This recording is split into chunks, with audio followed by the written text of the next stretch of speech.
I'll call the Zoning Board of Appeals meeting to order. I am Jane Frederick, the Vice Chair, sitting in for our Chair who's absent tonight.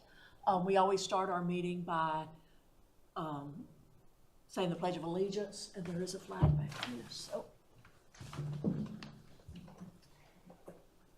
I pledge allegiance to the flag of the United States of America and to the republic for which it stands, one nation, under God, indivisible, with liberty and justice for all. Were all the notices posted? Yes. Okay. Just for how the meeting runs, there's public comment after both of our items today. If you would like to make a public comment, please fill out a form and give it to Lisa over here so that we can call on you and know who you are. And if there is public comment, it's limited to 3 minutes each. Just in time.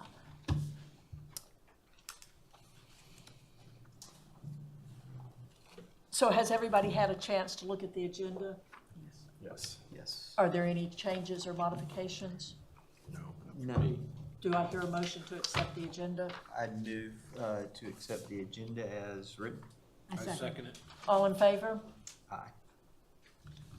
Thank you. Has everybody had a chance to look at the minutes from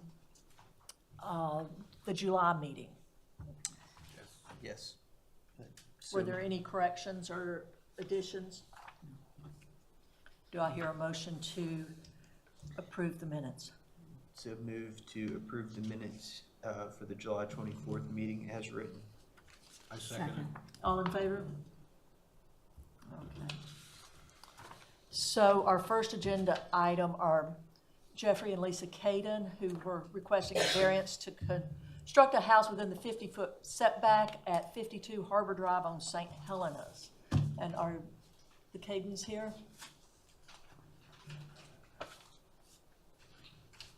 So if you would just tell us what you wanted a variance for. Certainly.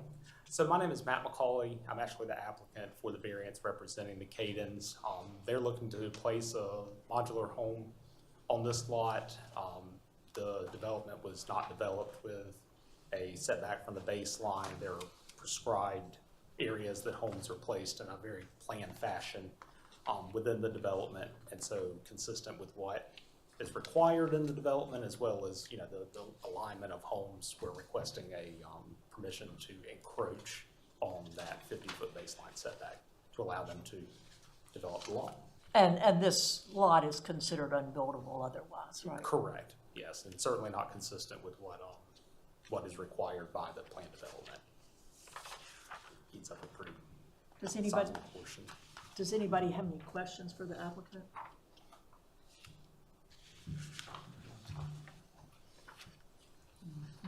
Would the county like to say anything?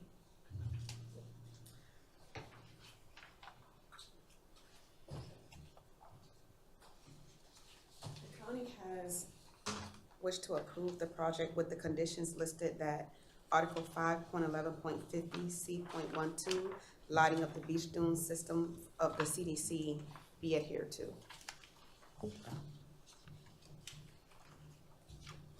Any questions of the county? No. Do I hear a motion regarding this project? I would move that we approve it with the conditions listed in the Article 5.11.50 C.12 for the lighting of the beach dune system. I'll second. All those in favor? Aye. Opposed? It's granted. Thank you. Okay. Oh, I forgot to ask, was there any public comment? Only the email that was. Okay. Okay, moving to number 8, Stephen and Nikki Jacoby are requesting a variance to construct a house and a pool within the 50-foot river buffer. I think now it's been revised, so the pool is not in the river buffer. It's just a portion of the house that is in the river buffer.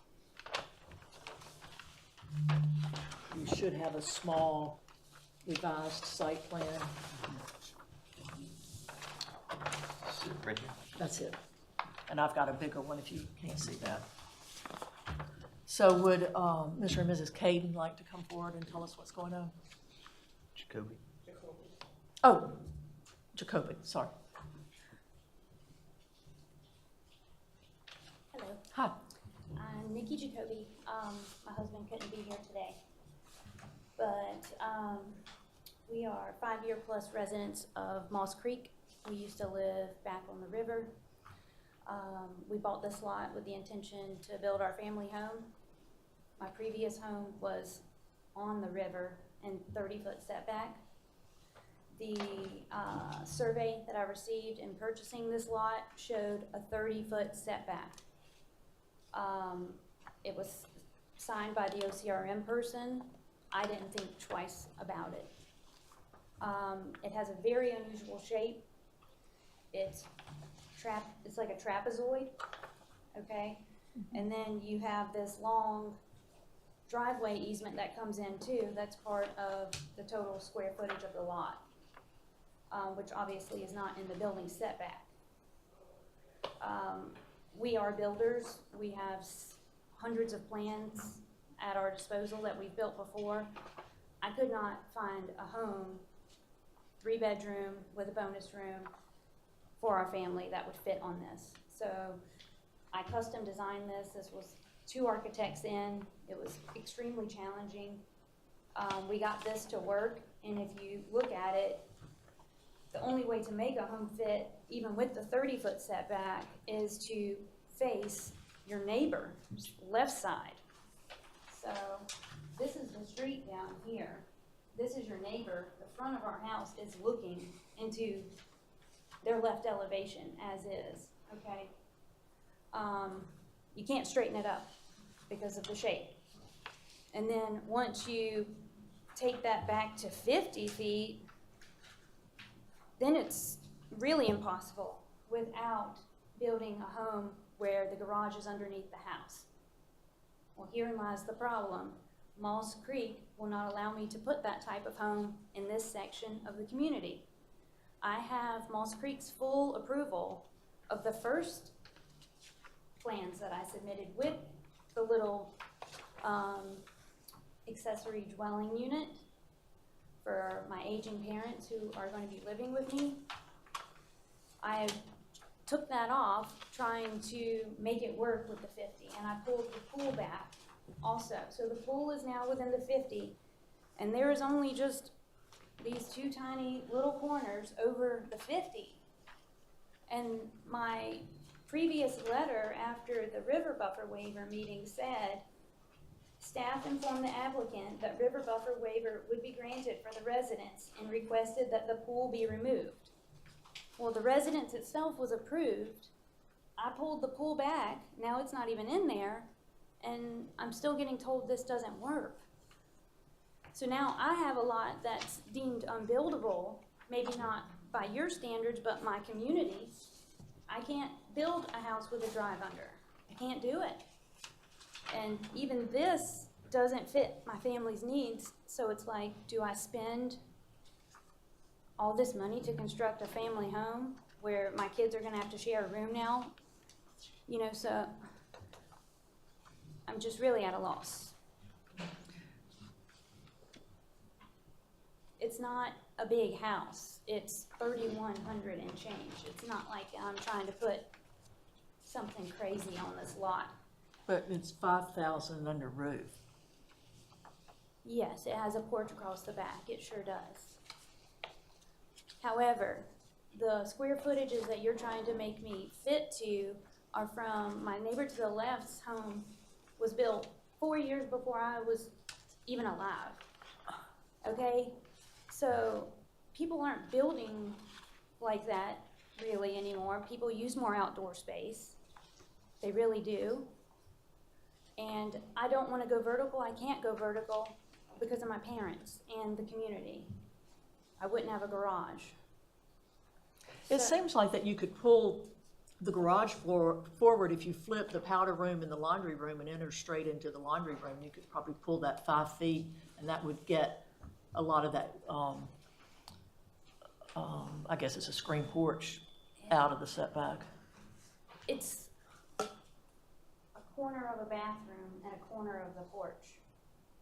These are sand set, so it's pervious, water's running right through this. The only thing impervious are these two tiny little corners. That's what we're talking about on the 50. And I would love to bring up, I know y'all don't want to talk about that per the code and everything, but this is a man-made, trenched out tidal lagoon, okay? And it's a long way away, and this is the last house to go on this lagoon. Everyone else is built to 30 feet. Why can't I do that? It is not affecting a soul. And the placement of this lot, no one even sees the back of my house. Does anybody have any questions for the applicant?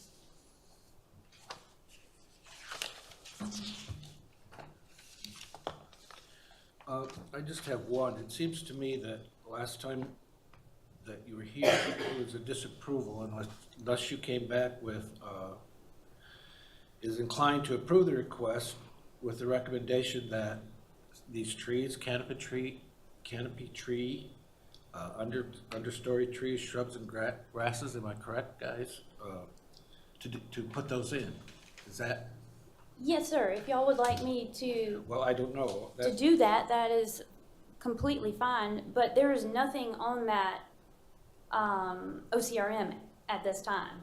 There are some like grasses maybe, but there's no vegetation, no trees to speak of. There's like some termite stumps that are on the ground, and I presume that those trees must have come down during Matthew, because there's a couple on the lot as well like that. Yeah, the setback is a water quality issue, so we do like to have it replanted to help filter the water as it goes into the lagoon. I understand, and I'm open to that. Good. Any other questions of the applicant? No. County?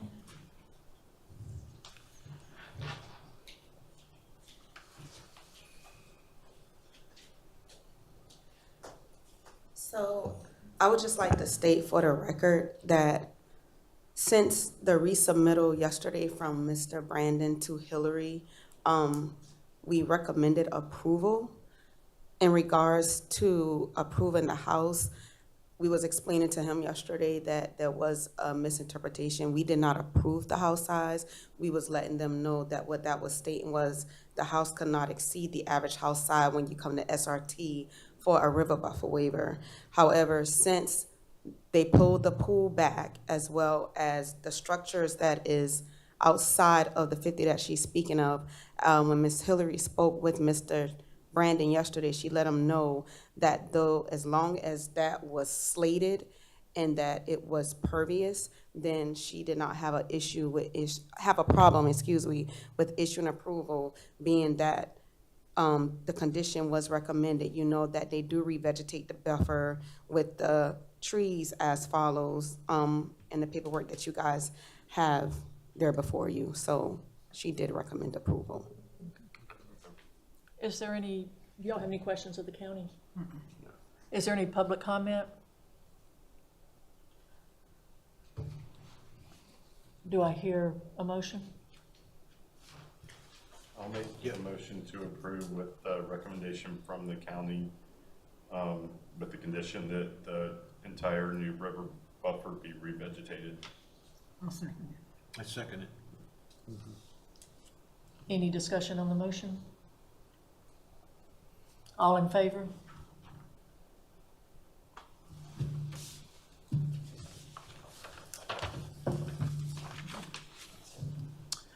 Is there any old business?